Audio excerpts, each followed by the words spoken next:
Roundtable of Doom. And we're back, and we're here wrapping up the Gamestop Expo 2015.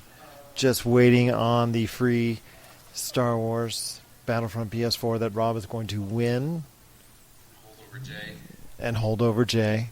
Back again with Rob McCallum, director of the Nintendo Quest, and then also as well, Angry Nick here. He was actually looking a little fatigued, Angry Nick. So, how was your day so far? How was the day as a whole for you? I thought it was pretty good. We had a pretty comprehensive lineup of, I think, more interviews than we had expected to achieve. So, Boy, we got a lot of gameplay, and that was awesome. Yeah. Dude, like, seriously, I discovered a lot of games I did not even know existed, and now they're part of the fall buying slate for yours truly. Pretty pumped, to be completely honest. What stuck out in your mind? Oh, man. Battlefront for the wrong reasons. That's one thing I want to hear about. Go ahead. Yeah, tell us a little bit more about you, because I know we had come out of there, and I asked you initially, how was it? And, inverted controls aside, it was just not a good experience for you. What stood out as really being something that was not the case for you? We're not going to be the case for you as far as getting Battlefront. Well, I'd never played a Battlefront game before. I knew what the game was. There's enough, demos out there, and of course it's based on Battlefield, right? So you know what you're in for, and this is just a Star Wars skin. I think part of it is that, how many times have we played the Battle of Hoth? We played Hoth how many times now, and this is, of course, the demo we played, and we're going to get that again in the game, plus all the other familiar Star Wars planets. Sure, we get the Battle of Jakku, which is part of A Force Awakens, and that's great and all, but is that enough content in this shiny package to really have this game last a long time? For a guy who, has a history of #PlayWithRob, not having a lot of friends to play with. So to be honest, I don't know, I'm kind of on the fence, but I have it pre-ordered. I may cancel it based on my initial experience here at GameStop Expo.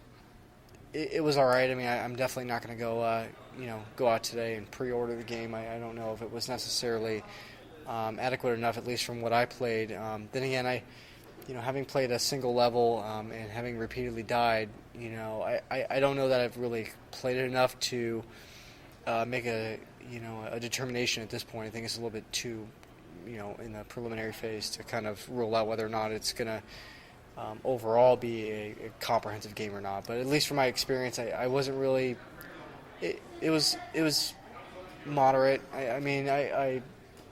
It was like pretty much any other first-person shooter experience. I'm curious to see what the single-player mode is like and what you can do as a solo player. Like I said, because of my schedule, and most of my friends are on Xbox One, ironically, and I'm on PlayStation, I'm not going to be able to play with them anyway. So if the first single-player campaign is a little bit more forgiving compared to like the typical, multiplayer online experience where if you're not keeping up and you're not the best of the best out there, you're going to have a miserable time.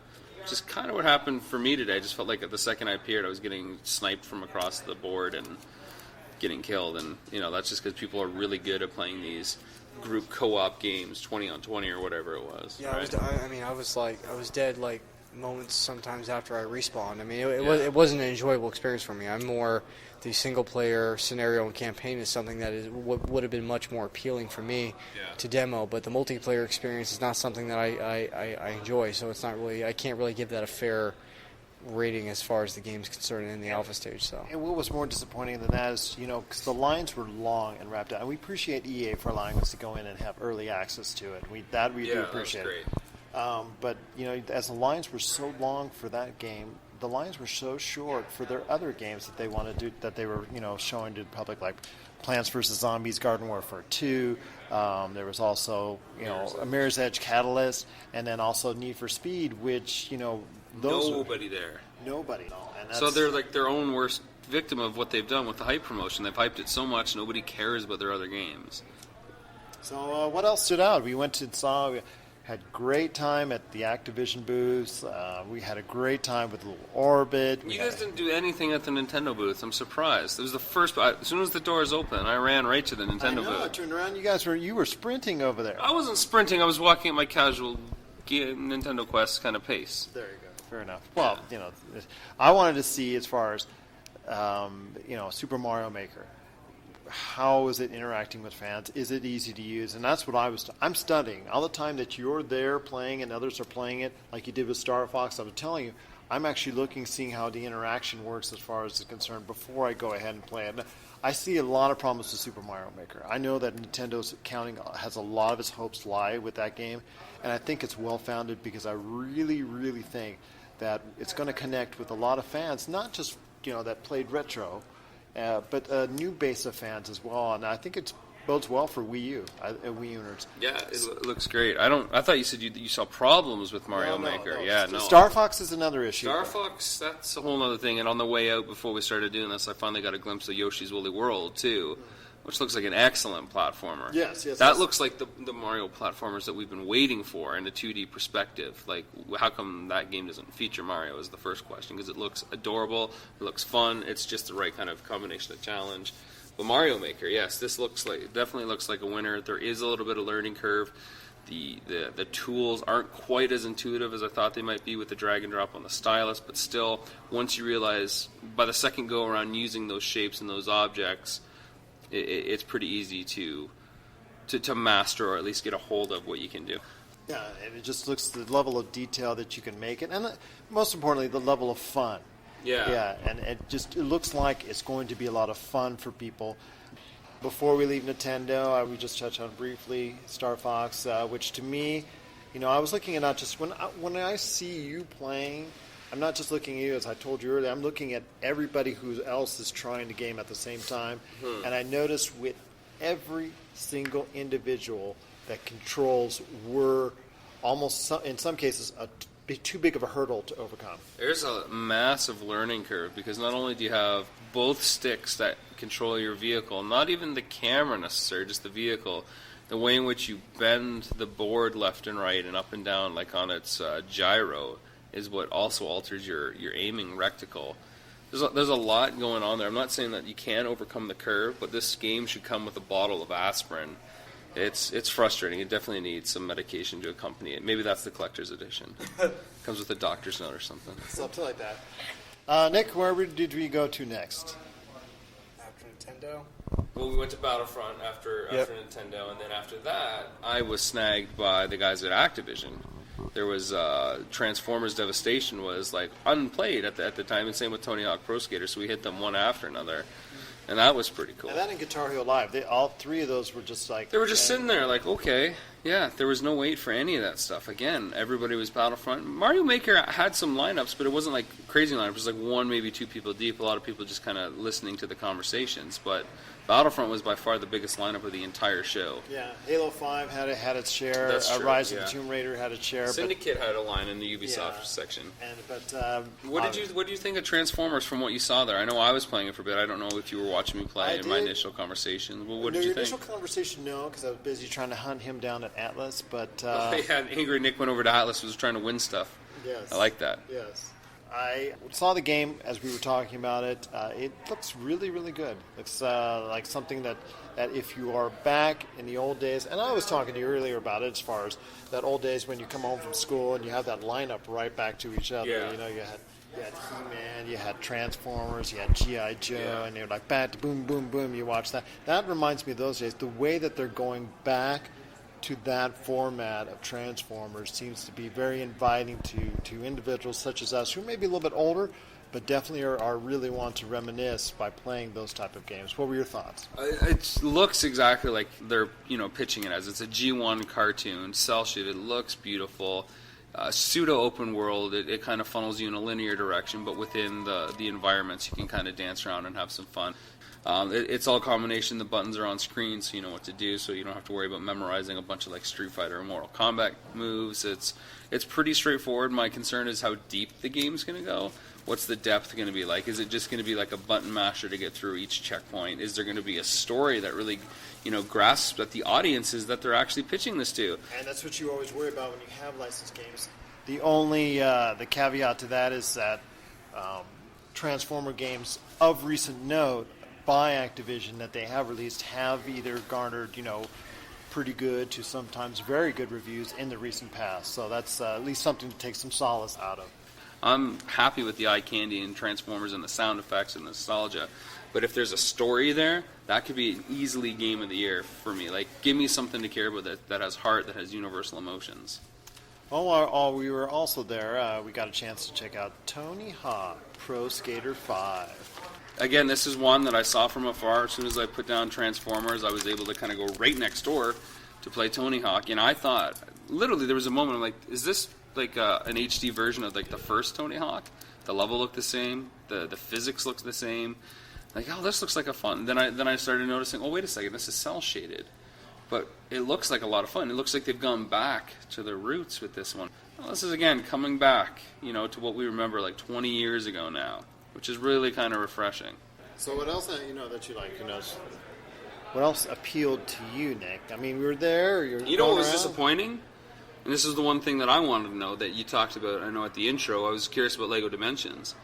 So we walked over to LEGO Dimensions after Atlas. They had bubbles and toys under glass that were funny. And a video that people could have already seen already. And just, it's a shame that we're Disney and Skylanders.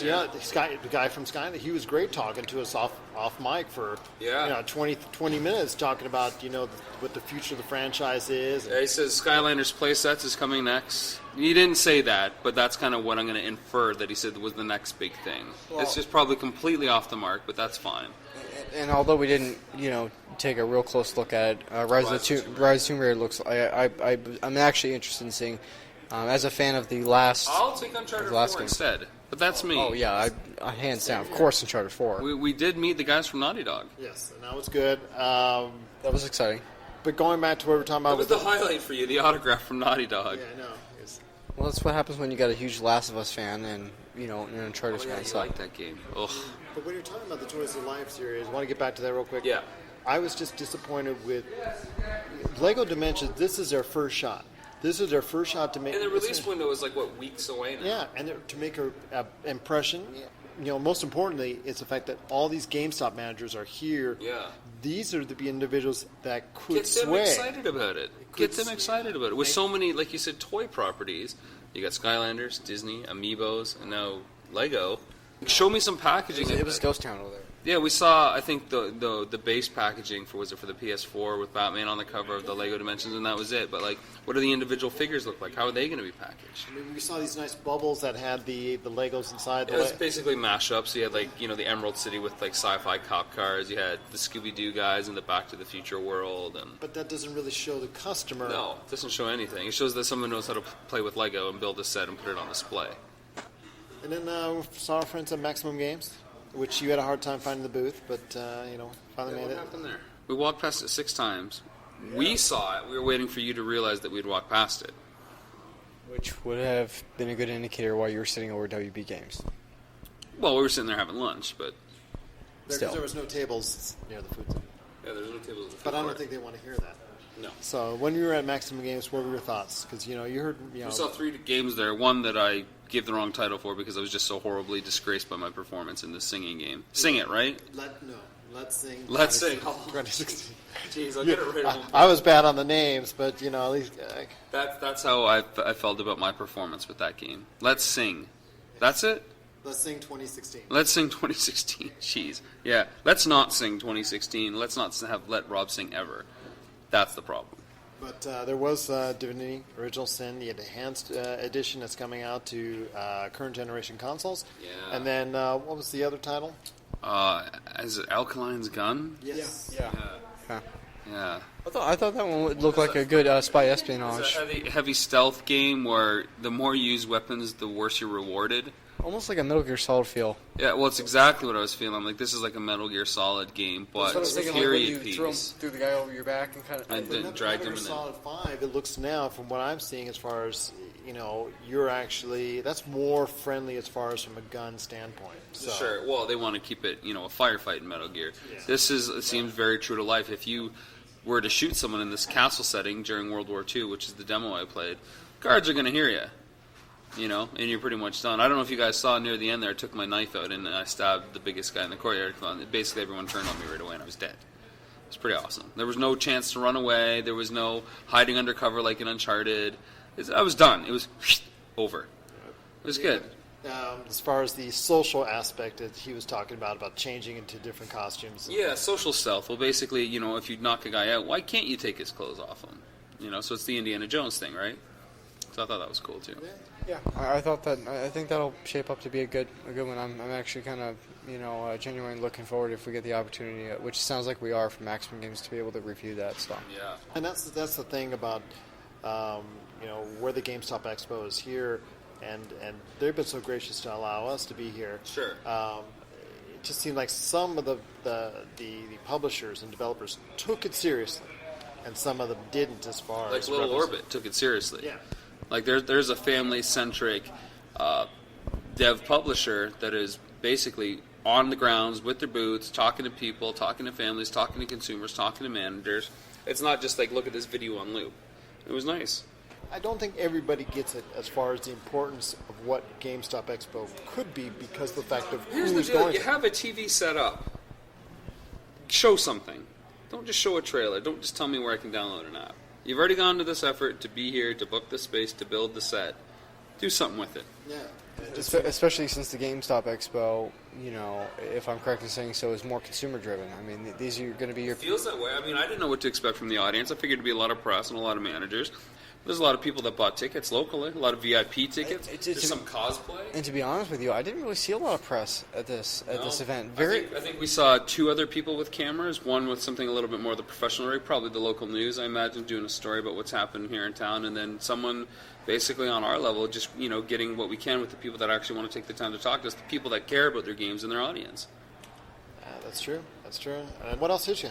What else? What excited Angry Nick? The autograph, the Naughty Dog autograph. That was breakfast and the Naughty Dog autograph for the high points for Angry Nick today. Yes. No. I'd say between Tomb Raider and the Uncharted remake coming out. Although we only kind of briefly took a look at the Uncharted while we were happened to be over there waiting for Rob and. Well, the Uncharted collection, not Uncharted 4. Yeah, no, that's what I was referring to, the Uncharted collection. So it's beautiful. Yeah, it's but amazing. and again, although I didn't have the opportunity to really go over and take a real comprehensive look at Tomb Raider: Rise of the Tomb Raider, that is something I'm really actually looking forward to have the opportunity. There's still time. We'll go put on a parka. Well, let's wrap this thing up. We might have 10 minutes before I could possibly win the Star Wars PS4 bundle, which you'll be holding over Jay. Absolutely, and then I could hashtag play with myself. That sounds wrong. I can't do that. I think we should just end it now after that. Okay. Yeah, there's not a good follow-up after that, but anyway, so yet another conference, yet another expo. Everything we're complaining was, like, let's be honest, first world problems. We got to play some games we hadn't played before. That's right. Got to spend a whole day talking about games, talking to people about the games they're doing. Met a lot of people, a lot of good contacts. Hey, it's a positive day. We'd always love it.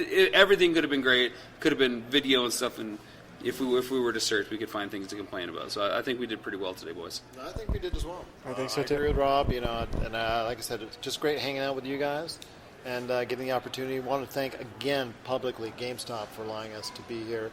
They were so gracious in allowing us to do that. Even they allowed you to come in. That makes it all the more sweeter. Well, until the next Game Source event, this is Angry Nick out.